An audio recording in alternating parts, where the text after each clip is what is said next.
O deserto australiano, paradigma de território inóspito.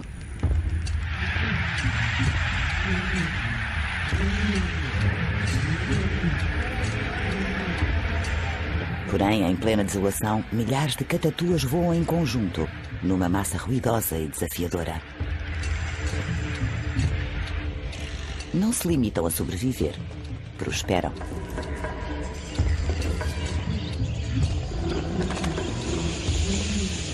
Estendendo-se por todo o continente, desde o calor do interior desértico ao território dos eucaliptos e às montanhas cobertas de neve.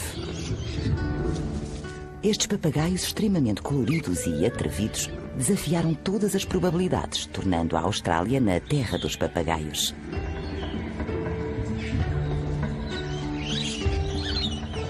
Austrália, terra de papagaios.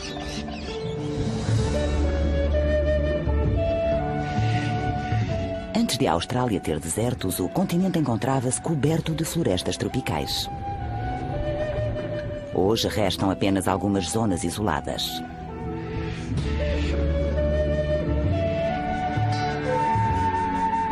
Estas bolsas luxuriantes sobrevivem graças às monções tropicais que ocorrem ao longo da costa norte, trazendo chuvas torrenciais.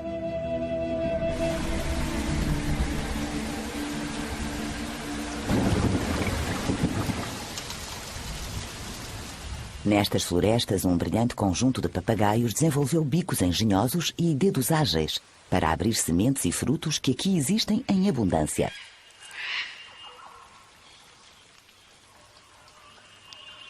O mais pequeno de todos, o papagaio dos figos, empanturra-se de frutos maiores do que a sua cabeça. A regra geral para os que aqui vivem é ser-se o mais colorido possível para atrair um parceiro, sem se tornar num chamariz de neon para os predadores. O papagaio rei é ousado. Enquanto as penas verdes do papagaio de faces vermelhas se confundem com a folhagem. Depende da sua cabeça vermelha sexy e dos seus pequenos olhos brilhantes para atrair as senhoras. Mas uma das aves mais deslumbrantes do mundo é o papagaio electus. Viola praticamente todas as regras do jogo da evolução. O macho é verde e a fêmea vermelha.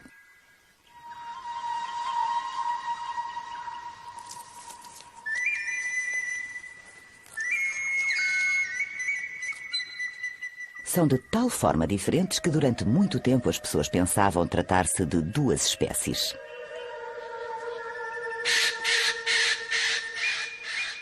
O cientista Rob Heinsohn propôs-se descobrir os segredos desta criatura rara. Os papagaios eclectus são o pináculo da evolução dos papagaios. A sua coloração entrou em território desconhecido. São muito diferentes e preciso saber porquê.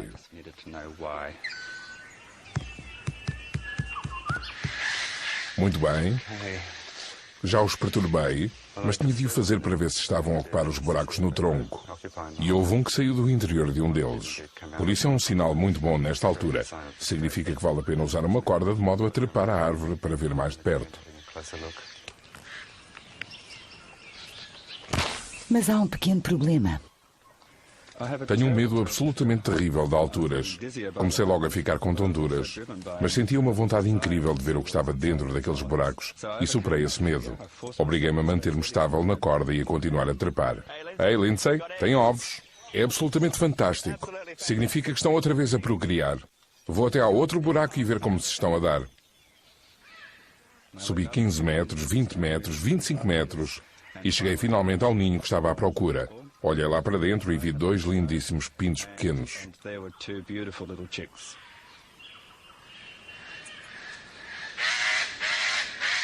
Sim, temos aqui pintos. E são lindíssimos.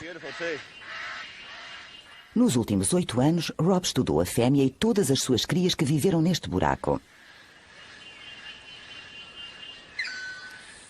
Ele mede e marca cada uma delas para monitorizar o seu crescimento. Isto não parece transtornar as crias ou impedir a sua mãe de as alimentar.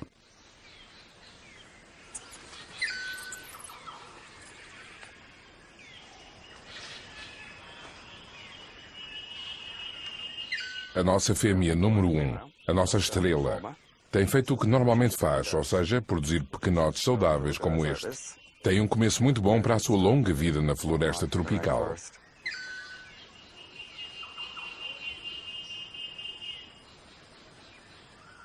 Um bom buraco é difícil de encontrar e a fêmea guarda o seu impetuosamente. Temos passado imenso tempo a observá-la no buraco onde tem o ninho. Construímos esconderijos nas árvores vizinhas e passamos bastante tempo na copa das árvores para observar o comportamento da fêmea. A fêmea favorita de Rob não facilita no que diz respeito ao seu buraco. E não o abandona durante os 9 meses da época de procriação. Depende totalmente do macho para lhe trazer alimento. É um pouco como uma refeição ao domicílio. Ela age como uma inválida, ficando em casa. São os machos que fazem todo o trabalho, indo e vindo durante o dia, apenas com o objetivo de regurgitar alimento para ela. E, claro, em troca, eles esperam obter sexo. Mas esta fêmea não está a ser alimentada apenas por um macho, pois recebe a atenção de outros. Na verdade, existem 7 machos que fazem fila para alimentá-la. E ela acasala com todos eles.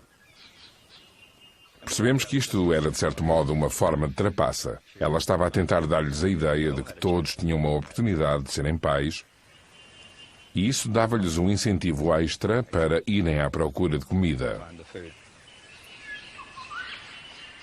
Mas os testes de ADN às penas das crias revelaram algo de extraordinário. Das 24 crias que ela produziu nos últimos 8 anos, 19 são do mesmo macho, super garanhão. Para completar o quadro, Rob quis saber as distâncias que os machos percorriam nas suas viagens em busca de alimento. Capturámos vários machos e colocámos-lhes transmissores nas caudas. Instalámos antenas nas asas do avião e seguimos-los por todo o território a partir do céu. Incrivelmente, os machos caídos de amores recolhiam comida numa área com 100 km².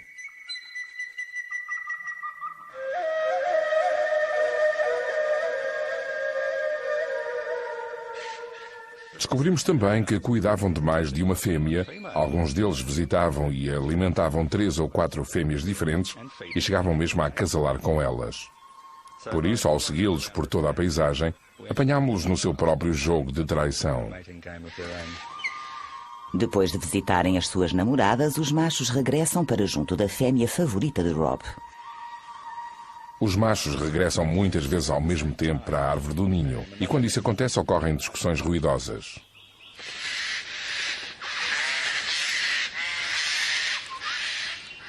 Com estilos de vida tão distintos, a enorme diferença de cor entre os sexos faz todo o sentido. O macho é verde, o que é bastante importante para se camuflarem quando vão à procura de alimento nas árvores de fruto. Os machos parecem usar o vermelho que têm debaixo das asas de forma criteriosa para atraírem a atenção das fêmeas. Em contrapartida, o vermelho da fêmea é um sinal bastante evidente e de longa distância. Ela brilha como um farol que diz às outras aves, em especial às fêmeas, mantenham-se afastadas. Este buraco está ocupado. Não tentem aproximar-se porque eu corro-vos daqui para fora. Nenhuma outra ave do mundo acasala desta forma.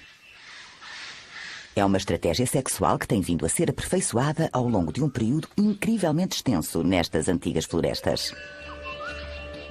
Enquanto os eclectos se ocupavam das suas vidas, noutras zonas do continente decorriam alterações dramáticas que originaram um novo leque de papagaios. Há milhões de anos, grande parte das florestas tropicais da Austrália começou a secar, dando lugar a zonas florestais mais abertas. Muitos papagaios conseguiram adaptar-se às condições novas e mais difíceis.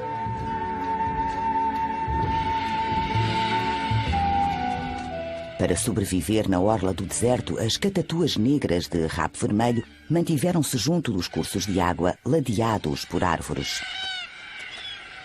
Quando o sol se põe, as aves chegam de todas as direções.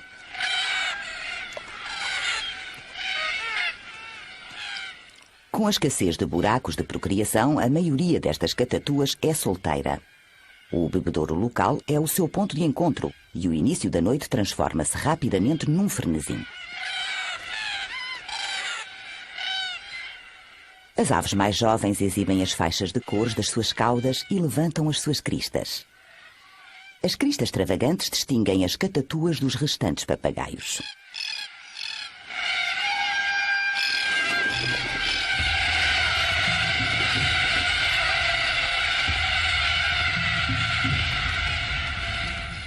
Estas catatuas oportunistas prosperaram e espalharam-se à medida que o continente ia secando.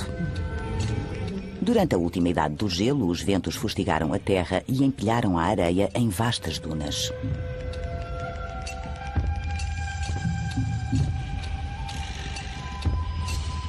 As gramíneas e os arbustos espalharam-se pelo deserto, produzindo uma profusão de sementes.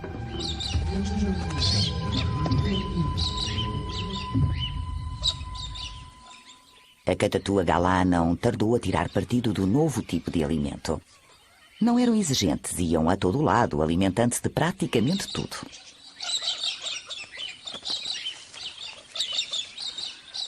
Hoje em dia, estas catatuas extrovertidas encontram-se em praticamente todo o território australiano.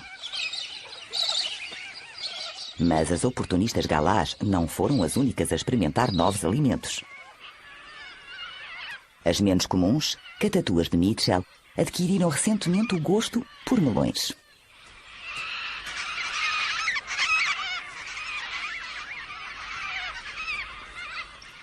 Estas aves curiosas não mostram dificuldade em executar um jogo de pés para vencer a casca do fruto. O seu novo petisco chegou como parte de um buffet exótico.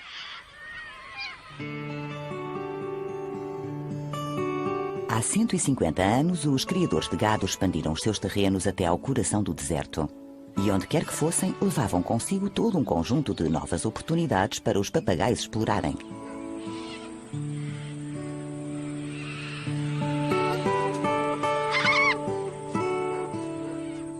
Este tipo de melão foi introduzido para alimentar os camelos dos comerciantes afegãos, que viajavam até ao deserto australiano para fornecer aquelas zonas isoladas.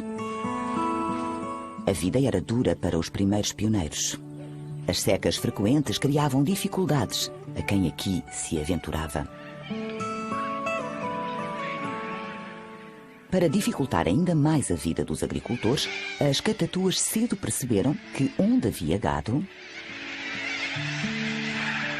havia alimento para o gado. Toda esta comida rápida gratuita tornou a vida bastante confortável para gerações de catatuas e os seus números cresceram rapidamente.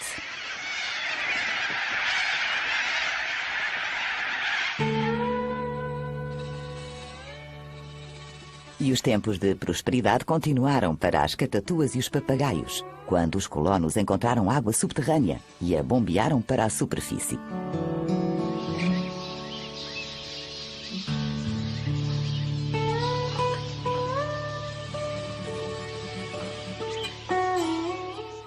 Os poços feitos pelo homem ajudaram os papagaios a propagarem-se e a sobreviver onde antes não o podiam fazer. Papagaios de pescoço anelado, periquitos e roselas de cabeça pálida, todos vêm beber em grupos familiares. Os papagaios de mulga podem viver em áreas sem água, mas ninguém no deserto australiano recusa uma bebida gratuita.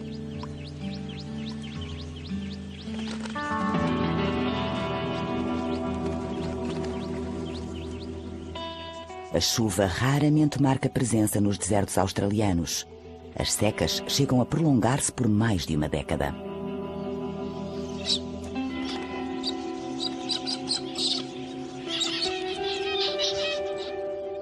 Os charcos transformam-se em lama.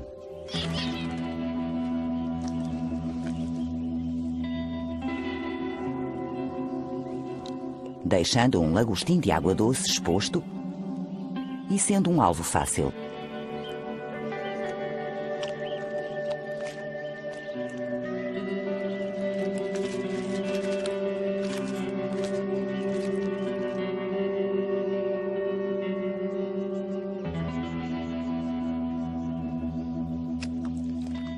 vida selvagem adaptou-se para sobreviver aos períodos em que os rios se convertem em lodaçais. E as represas dão lugar a crostas fendidas e inúteis.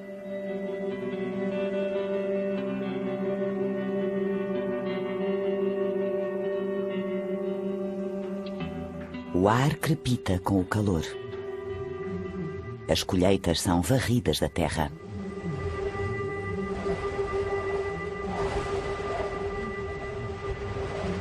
E o interior, árido, espera por chuva, que parece nunca chegar.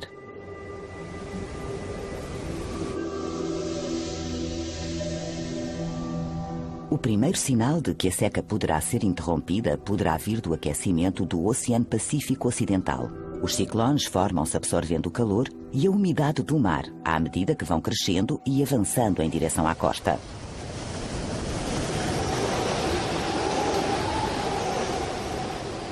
Ventos que atingem os 250 km por hora fustigam a linha costeira.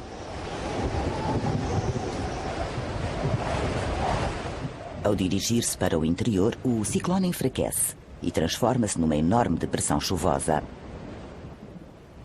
O dilúvio percorre milhares de quilómetros até ao centro do continente.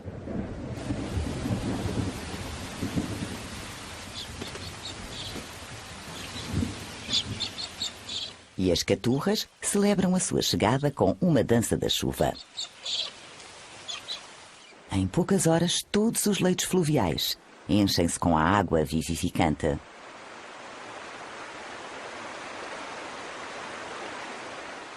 A torrente avança através das gargantas estreitas das regiões montanhosas, erodindo a terra.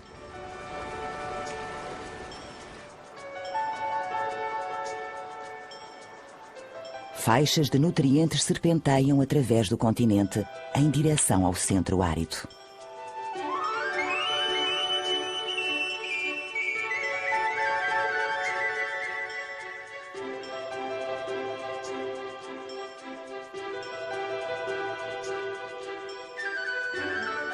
No Channel Country, os ribeiros espraiam-se pelas planícies anteriormente secas. E durante um curto período, o deserto recebe o beijo da vida.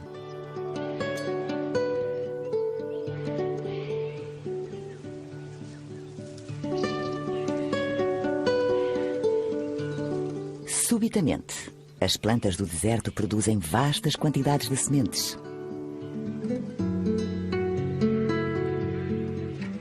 Sem se saber bem como, as aves aquáticas sentem esta transformação e viajam longas distâncias.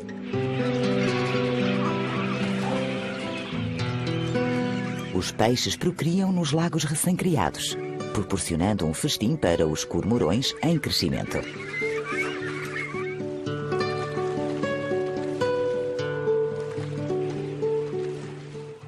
Os grôs australianos chegam em busca das raízes dos juncos.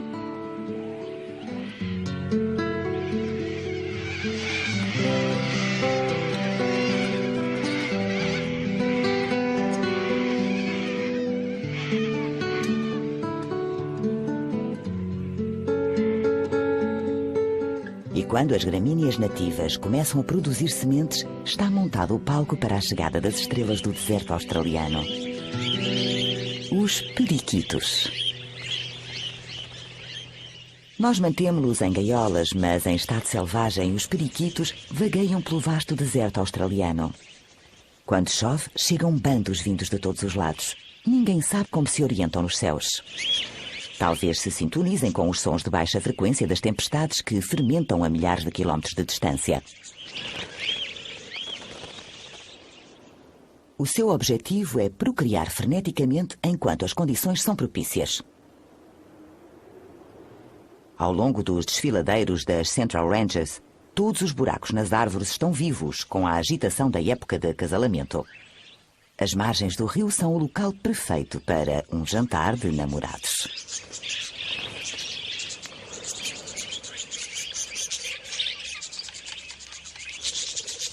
No jogo de acasalamento, os periquitos necessitam de estar camuflados enquanto se alimentam no solo, mas suficientemente fogosos para impressionar um potencial parceiro, Além disso, os periquitos veem as penas uns dos outros de forma diferente da nossa.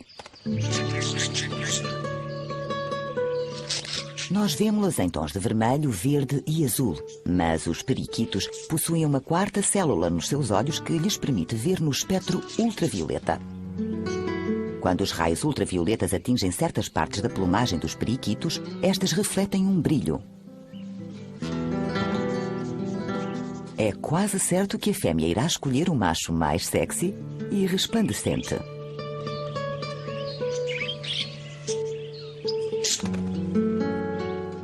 Em especial se souber lutar.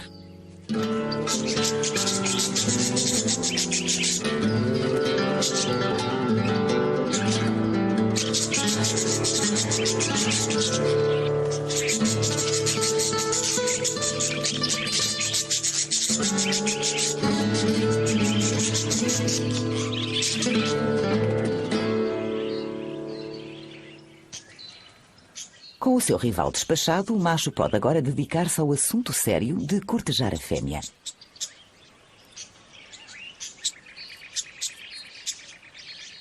Mas os periquitos não têm apenas marcas que refletem fortemente a luz ultravioleta.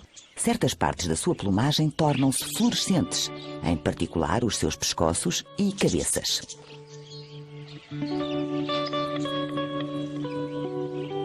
As penas não enganam. Para ter penas sexys, o macho precisa de estar saudável e livre de parasitas. São estes sinais que anunciam: os meus genes são ótimos, pode escolher-me.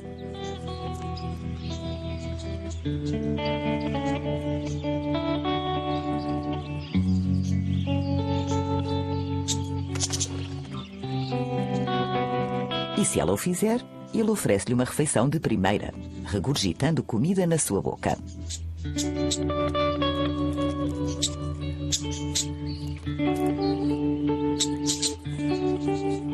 Nos próximos dias, ela irá pôr cerca de 6 ovos que irão eclodir em apenas 2 semanas. Ela alimenta os seus pintos cegos e despidos com um líquido rico semelhante a leite, ajudando-os a crescer rapidamente.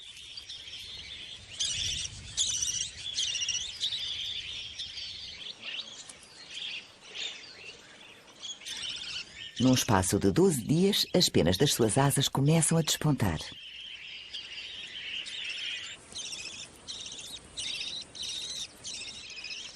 Envolvidas apenas 4 semanas, estão quase prontas para abandonar o ninho.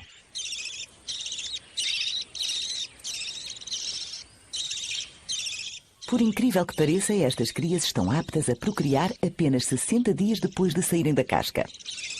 É um processo super rápido que permite às crias saírem do ninho enquanto as condições são favoráveis.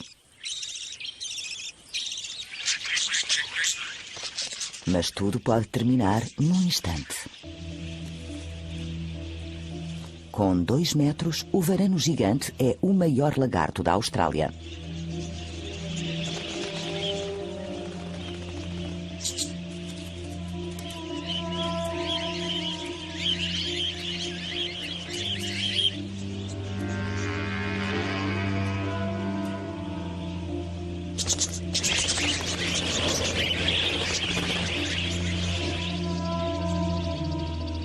Predador incansável, cobre grandes distâncias em busca de alimento.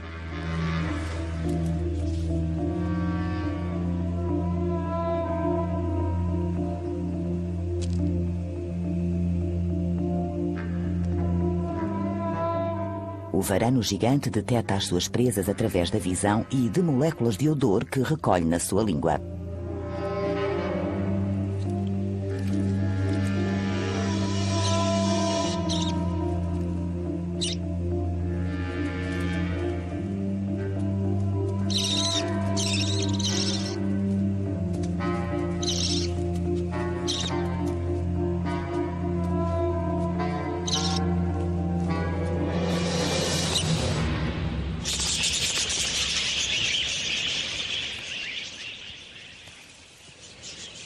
No ar, não são tão vulneráveis.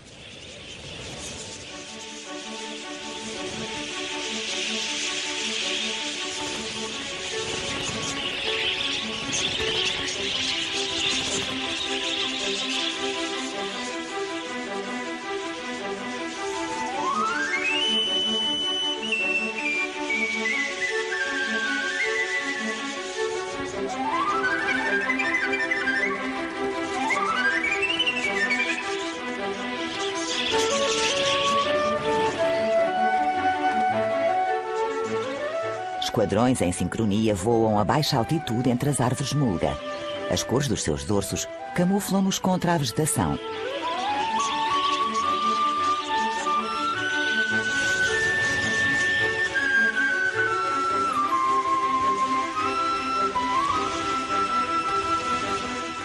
Onde os periquitos vão, as aves de rapina seguem-nos.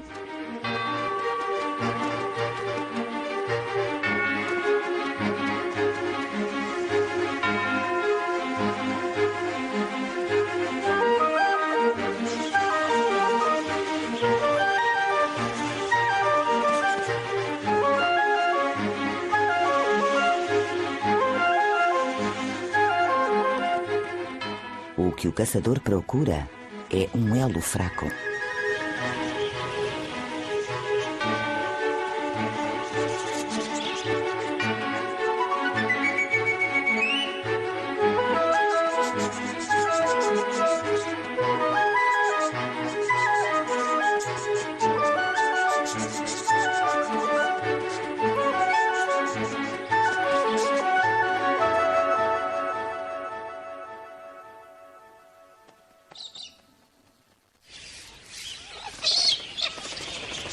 Mas nem tudo é uma questão de vida ou de morte para os papagaios australianos. Os galás parecem ter tempo de sobra para se divertirem.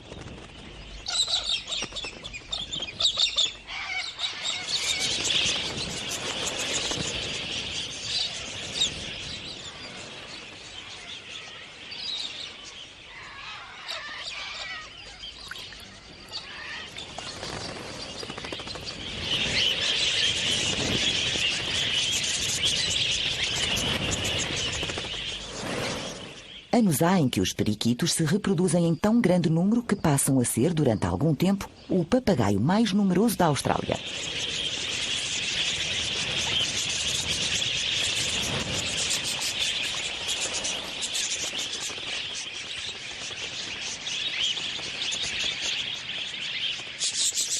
Relatos dos primeiros colonizadores falam de bandos tão vastos que obscureciam o céu.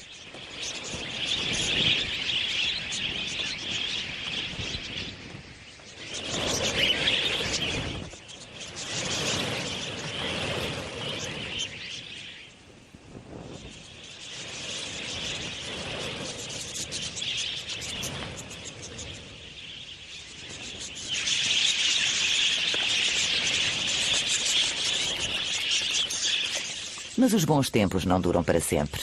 E com a região a começar a secar novamente, a época de procriação chega ao fim. Depois de criadas várias gerações, os periquitos dispersam, retomando as suas vidas nómadas no deserto, esperando pelas próximas chuvas. Quando quer que elas cheguem.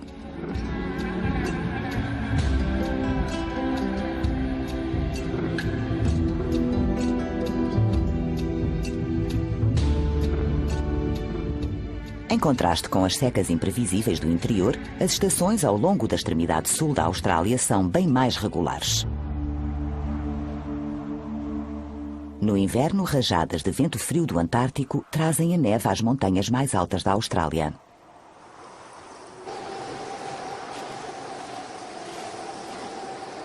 Os wombats conseguem obter alimento em qualquer estação.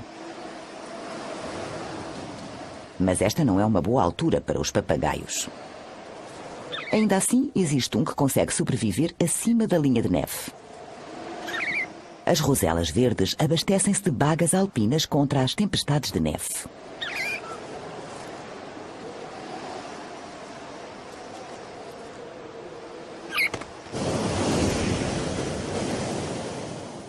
Junto ao nível do mar, as frentes frias fazem-se acompanhar por ventos fortes.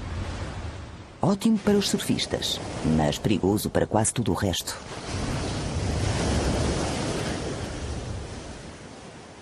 No caso dos papagaios das rochas, foi preciso aprender a gostar de plantas fortemente salgadas.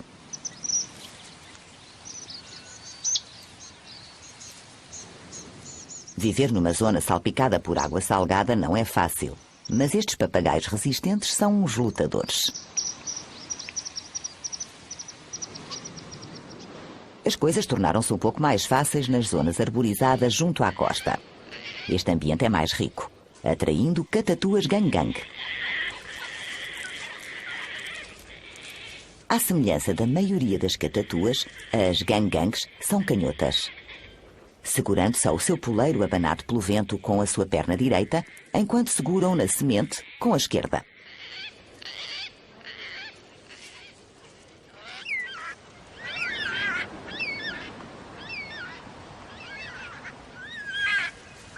As catatuas negras de rabo amarelo também favorecem a sua pata esquerda, quando lidam com as grandes espinhas de sementes da árvore Banksia. É uma operação exigente, que combina força bruta para abrir o exterior duro e um toque delicado para extrair e descascar as sementes que se encontram lá dentro.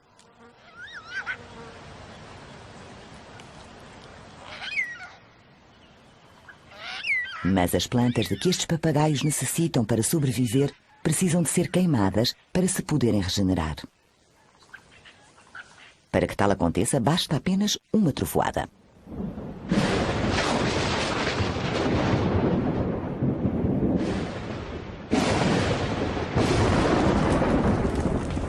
E a vegetação arbustiva australiana arde de forma impressionantemente feroz. As espinhas da Banksia necessitam de calor intenso para libertarem as suas sementes. Os frutos de áquia abrem-se. E os de eucalipto caem no chão da floresta.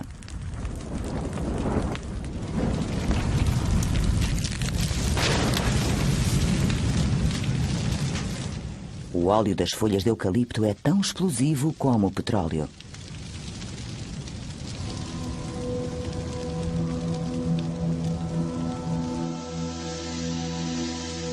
Nenhum outro continente arde de forma tão dramática como a Austrália.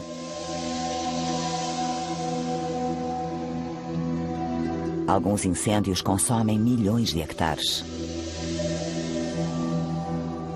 Mas em poucas horas os currawongs já vasculham entre as cinzas.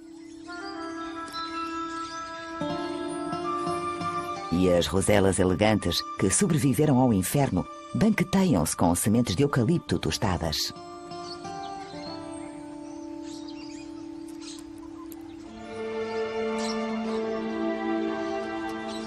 Poucos dias depois, os eucaliptos desenvolvem os seus primeiros rebentos verdes.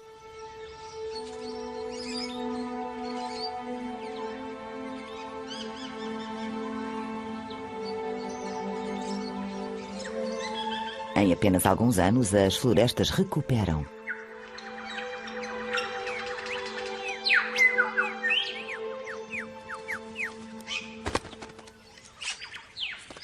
E existe alimento em abundância. Por isso está na altura das roselas elegantes começarem a procriar novamente. Com as suas plumagens brilhantes, os papagaios parecem estar a atrair potenciais predadores. Como que a dizer, comida grátis, venham buscá-la. Mas seja no caso dos periquitos, dos papagaios eclectos, ou das roselas, ou de outro qualquer papagaio, há que correr riscos coloridos durante o jogo de acasalamento.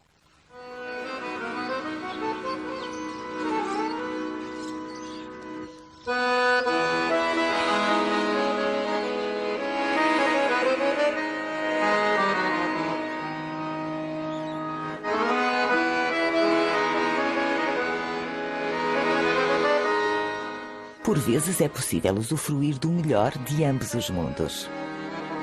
Estas aves de cores berrantes estão, na verdade, seguramente camufladas pelo seu corpo em forma de folha e dorsos verdes.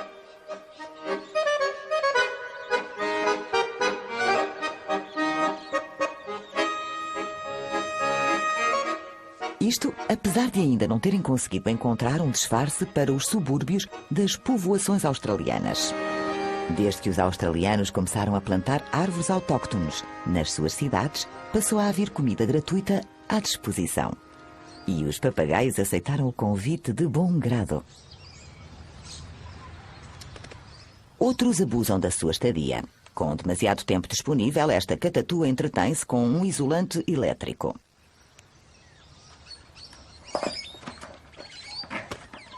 Enquanto a maníaca Corella ataca tudo o que se atravessar no seu caminho. incluindo uma estrada asfaltada. E a seguir, o jardim do vizinho. Mas tal destruição não se compara àquilo que elas fazem aos agricultores. E as catatuas adoram as técnicas modernas de colheita.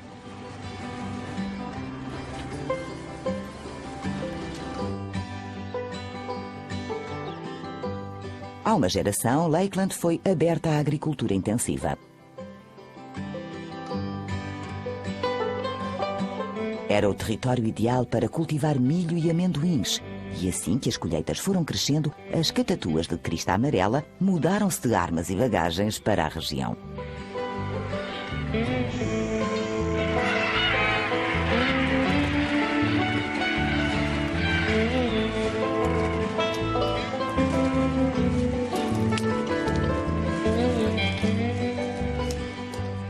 Em apenas uma semana, estas aves podem causar estragos no milho de Darren Hoskins, no valor de dezenas de milhares de dólares.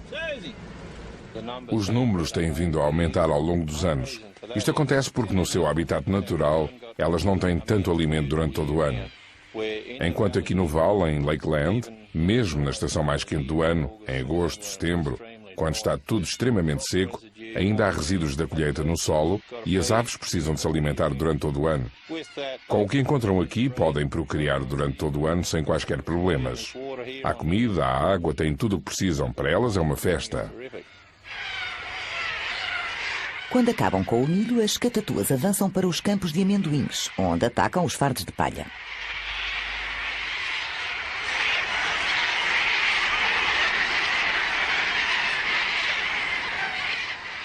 As catatuas negras de rabo vermelho juntam-se ao festim.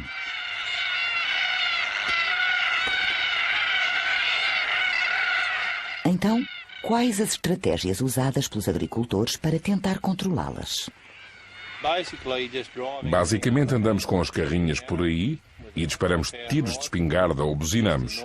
Só o barulho é suficiente para ficarem assustadas. Mas é um trabalho a tempo inteiro durante 2 ou 3 meses do ano para tentar afugentá-las. Conduzimos de um lado para o outro, atrás das catatuas de um campo para o outro até o dia aquecer.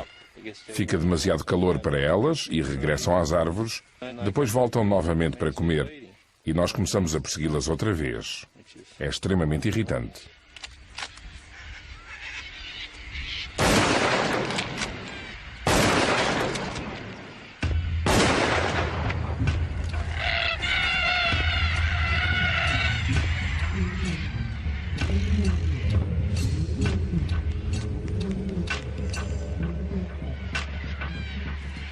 Mais a sul, na região do trigo, a catatua é diferente, mas a história é a mesma. Em pequenas doses, as corelas pequenas são aves divertidas e encantadoras.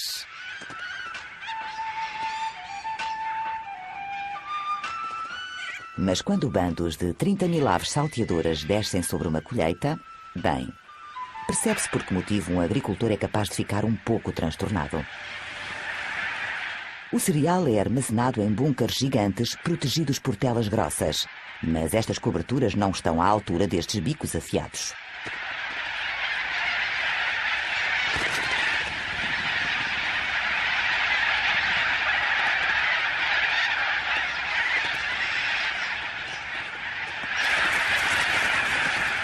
E depois de se terem empanturrado com o prato principal, avançam para o pomar mais próximo, à procura da sobremesa.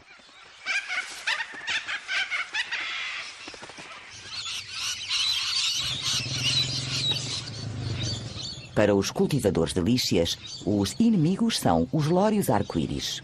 Os fruticultores passam todas as horas do dia a patrulhar os seus pomares para manter as aves afastadas. Como crianças com bolinhos, debicam cada um dos frutos, estragando-os.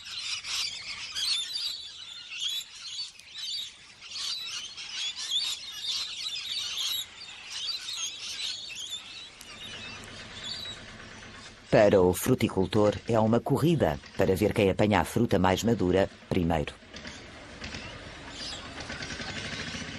E as aves estão a ganhar. Mas nem todos os agricultores estão em guerra com os papagaios. Uma estação de gado de Queensland tornou-se um refúgio improvável para uma rara beldade turquesa, o papagaio de asas douradas. No último século, os ornitófilos engaiolaram estes valiosos papagaios e roubaram os seus ninhos. Estes atos de pilhagem deixaram a espécie à beira da extinção. Para piorar ainda mais as coisas, estes papagaios exigentes têm necessidades muito particulares. Em primeiro lugar, um casal em procriação necessita de um monte de térmitas arejado para se alojar e construir um ninho. Entretanto, fizeram da propriedade de Sue Shepherd a sua casa.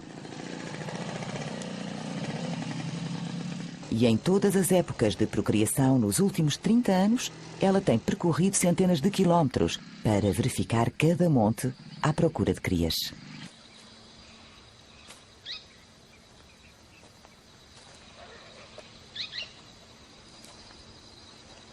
Em metade dos montes ocupados, Sue encontrou um ninho coberto com uma lagarta que é única nos ninhos dos papagaios de asas douradas. As lagartas pertencem a uma traça que sincroniza a eclosão da sua prole com a dos pintos. As lagartas comem os excrementos das aves, o que parece dar jeito a ambas as espécies.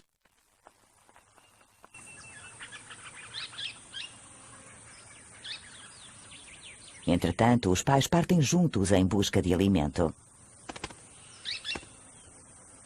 Quando regressam, o pai voa até ao monte para verificar que está tudo em segurança.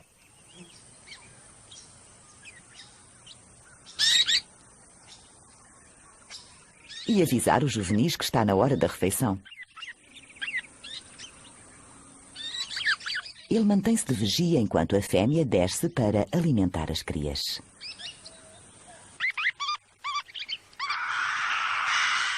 Trata-se de uma agenda esgotante quando as suas crias precisam de 4 ou 5 refeições por dia.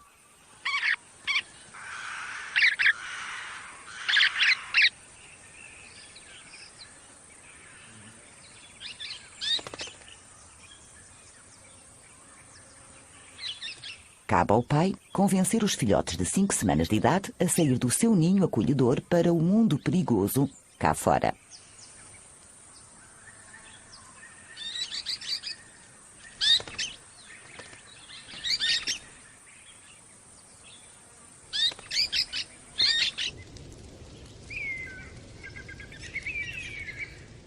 Estamos na estação seca, o que significa que também é difícil para as jovens aves encontrar alimento entre a densa vegetação.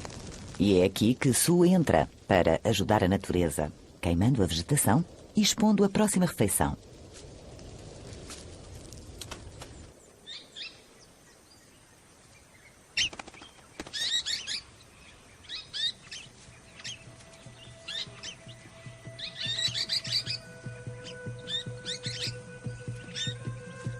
A propriedade de Sue é um porto de abrigo para o papagaio de asas douradas. E os seus esforços poderão ser a única coisa que as separa da extinção.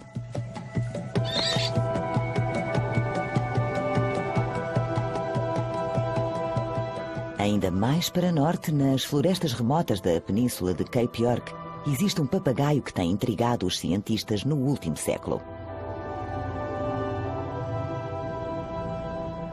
Steve Murphy veio aqui há 10 anos, quando era um jovem biólogo. A sua missão era desvendar os segredos da catatua mais espetacular do mundo, a catatua das palmeiras.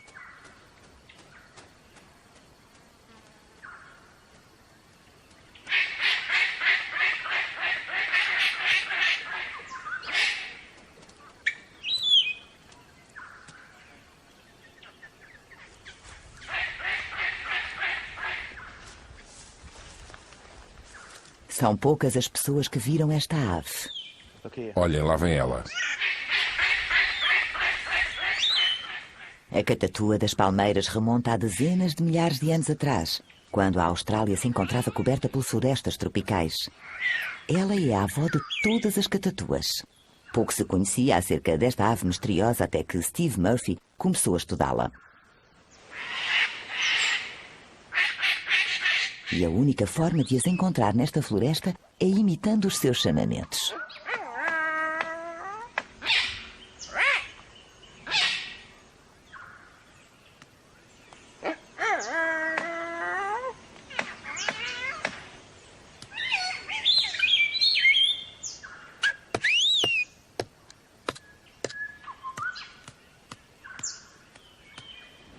Têm um enorme repertório de chamamentos que usam para se exibir.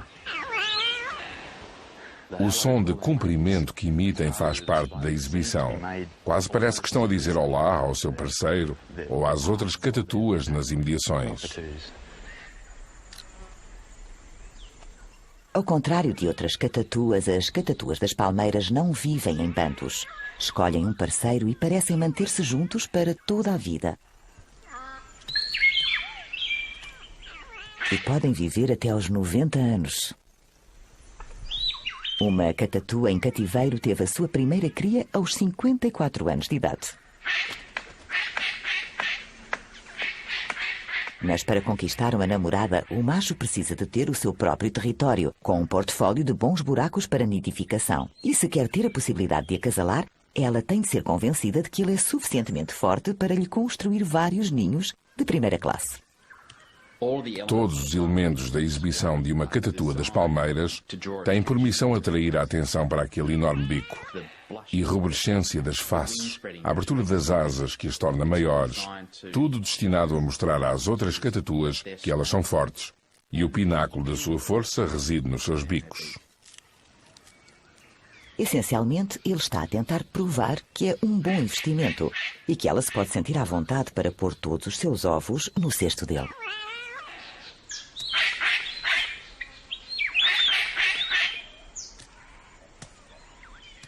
Eles juntam-se todas as manhãs e tardes nestes buracos de nidificação. Colocam-se a par das notícias do dia e às vezes parece mesmo que estamos a ouvir um casal casado há muito tempo.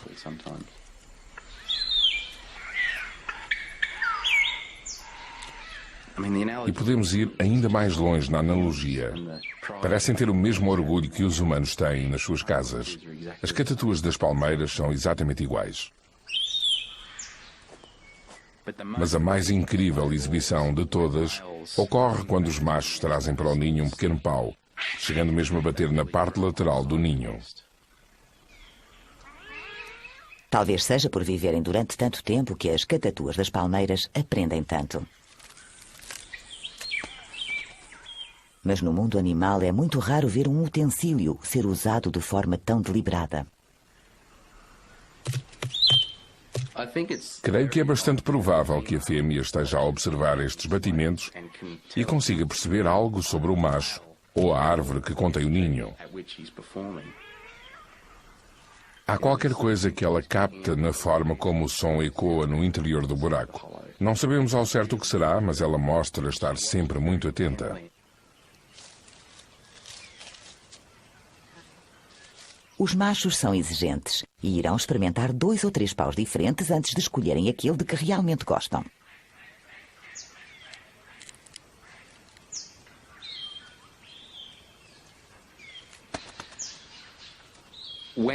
Quando executam um número com o pau no ninho, parece haver um ritmo.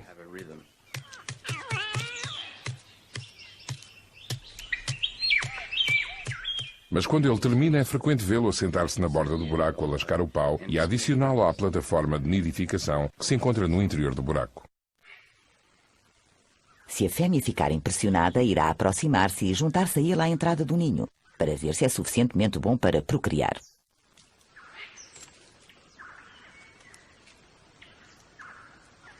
Com o buraco aprovado, podem voar para procurar uma refeição matinal.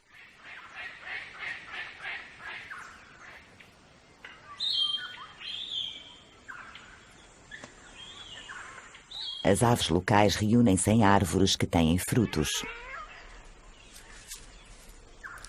Aquele bico poderoso que as catatuas das palmeiras têm é de longe o maior entre as catatuas. Permite-lhes comerem coisas que outras catatuas ou animais em geral simplesmente não conseguem aceder. Sou da opinião que esta espécie de catatua é muito inteligente. Basta observarmos um par a namorar no seu ninho ou um macho a exibir a sua baqueta para perceber que existem pensamentos complexos naquelas grandes cabeças. Claro que estas maravilhosas catatuas das palmeiras não são as únicas inteligentes. Todos os papagaios são espertos. Enquanto a maioria das aves apenas aprende quando é jovem, os papagaios continuam a acumular conhecimento ao longo da sua vida e a transmiti-lo ao seu grupo. Se combinarmos este poder cerebral com os seus bicos ardilosos e patas ágeis, é quase como se os papagaios estivessem pré-adaptados para este continente em mutação. Desde o avanço dos desertos à chegada dos europeus, estas aves brilhantes prosperaram, transformando a Austrália na terra dos papagaios.